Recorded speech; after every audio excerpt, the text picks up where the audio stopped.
14 years old, 91 degrees. You're wiping down a boat trailer in the Marina Club parking lot for tip money, while the men who own the boats stand in the shade, not watching you work. Preston is one of them, not a man, a boy, your age, whose family has kept a slip here since before either of you were born. He's got a phone up, filming you buff a hull that's worth more than your house. Kid's actually not bad, he says to the camera, like you're a raccoon that learned a trick. Hey, you missed a spot. There's no spot. He just wanted to hear himself say it. You finished the boat. His father pays you in loose bills without looking at you, the way a man drops a coin in a fountain. $15 for 90 minutes in the sun. You take it. On your way out, past the marina's utility shed, you see a coin-op vending machine on its side in a scrap pile. Jammed, dented, tagged for the dump. Nobody's claiming it. You take it. You'll keep it forever.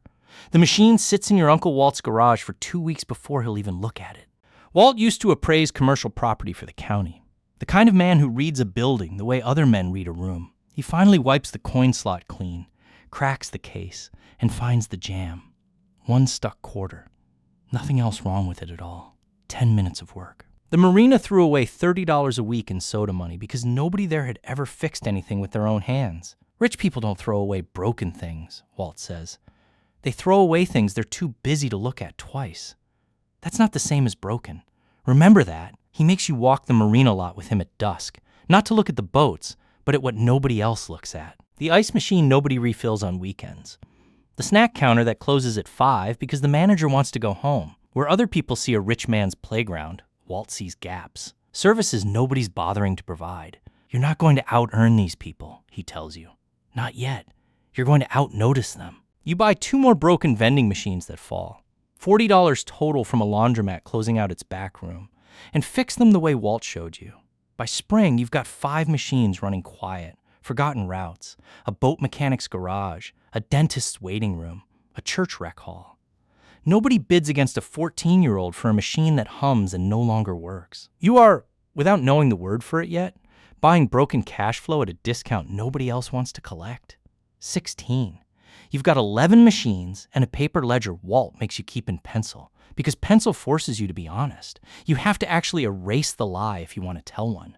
Your classmates are getting cars for their birthdays. You're riding a bike with a $12 cable lock somebody at school laughs at in the parking lot.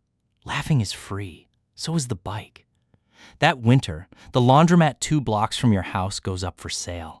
Not the machines, the whole building, 400 square feet with plumbing already run, and a lease on the corner lot that expires in 11 months. The owner is old, tired, and wants out before he has to fight the landlord over the renewal himself. He's asking $12,000 for a business making maybe $600 a month. Every other buyer wants to see 3 years of clean books first. You and Walt walk it twice. First pass, you see cracked tile and a dryer that smokes. Second pass, Walt has you count foot traffic through the window for 40 minutes on a Tuesday afternoon. 17 people, more than the for sale sign photo let on, because the owner photographed it on a slow morning to make it look quiet enough nobody would compete for it. He's selling you his exhaustion, Walt says, not his numbers.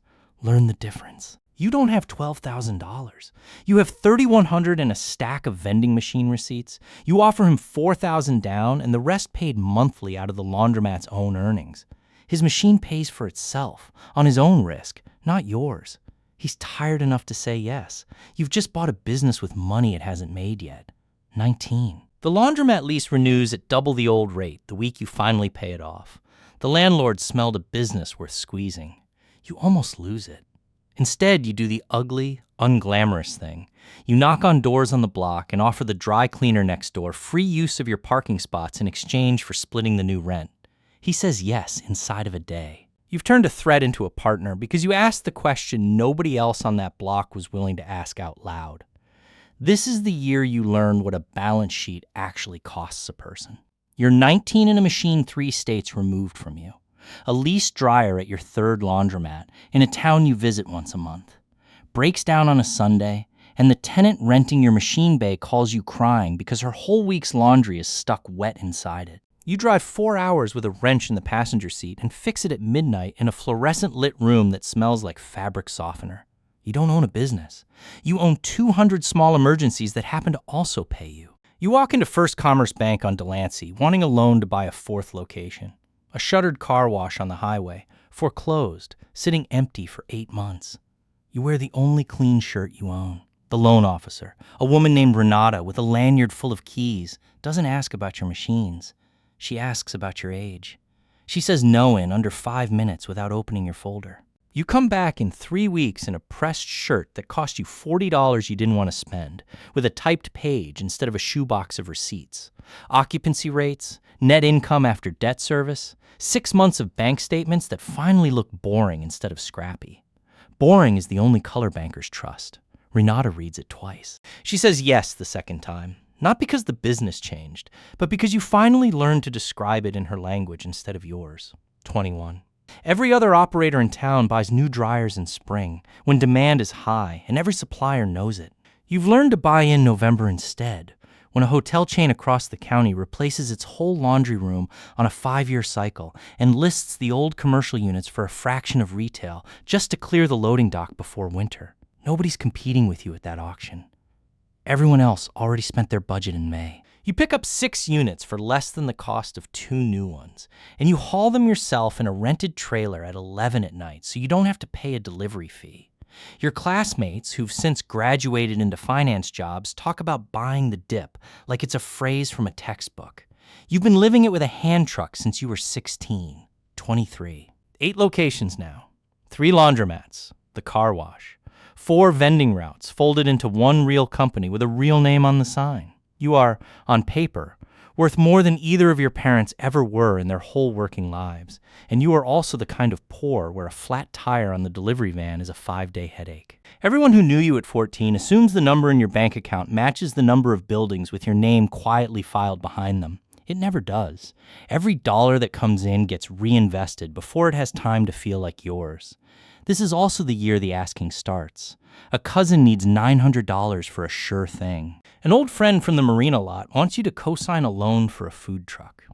Every no you give gets repeated at family dinners like a verdict against your character, not a decision about risk. You find your own rule, the one Walt never had to teach you because you built it from getting burned once. No to cash, yes to work. You'll hire the cousin. You won't fund the food truck. You'll pay the friend's rent directly to his landlord for 2 months if he needs it, never to his hand. You move your mother out of the apartment she's rented since before you were born and into the nicest unit above your original laundromat. New windows, quiet street, rent she'll never have to think about again. She stands in the empty kitchen and doesn't say anything for a long minute. Then she asks if you're still eating enough. You tell her yes. You are lying about that, a little, and she can tell, and neither of you says so. 28. The recession arrives the way weather does. Everyone saw the clouds. Nobody moved the furniture inside in time. 3 regional chains that used to outbid you for every good corner start selling off assets in a panic, dumping locations at auction for 1/3 of what they cost to build. You spend that whole winter with Walt. Slower now. A cane, he insists, is for the ice in every season. Walking properties nobody else wants to walk twice. The biggest deal of your life is 11 locations bundled together from a company that overexpanded and can't make payroll. To close it, you have to pledge everything. Every laundromat, every vending route, the car wash, even the original building where your mother now lives upstairs. If the bundle fails, all of it goes with it, her kitchen included. You sign anyway, because Walt taught you the difference between a risk you understand and a risk you're only hoping about. And you've walked every square foot of this deal twice. The part nobody warns you about comes 3 weeks later. One of the 11 locations is attached to an apartment block where a family is being evicted by the previous owner's bank the same week your paperwork clears. A father is loading a mattress into a minivan. His daughter is sitting on the curb with a bike locked to a stop sign with a cable, the same kind you had at 16. You cover 90 days of their rent yourself, out of pocket, before the new lease even starts. It costs you $4,000, you notice, leaving your account. The building earns it back in 14 months. You never once let yourself call it charity. Kindness that pays you back is still, underneath, a kind of profit.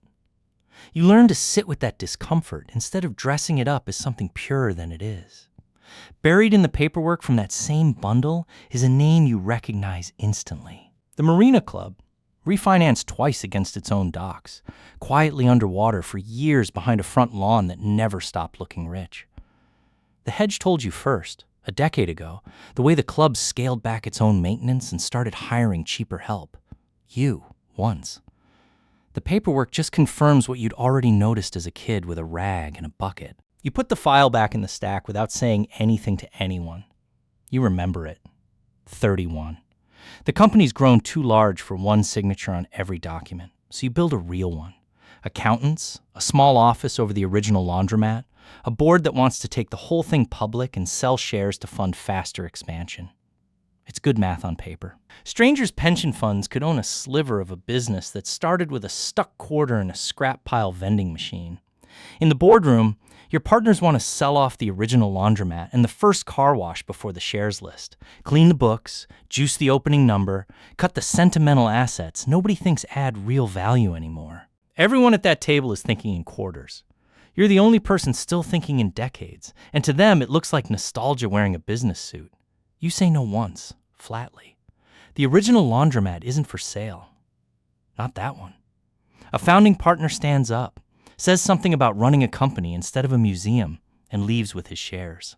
When the stock lists that fall, it opens low. Analysts wanted the clean version of the balance sheet, and you gave them the honest one instead. It costs the company real money on paper that morning, in front of everyone watching a screen. You keep the building anyway.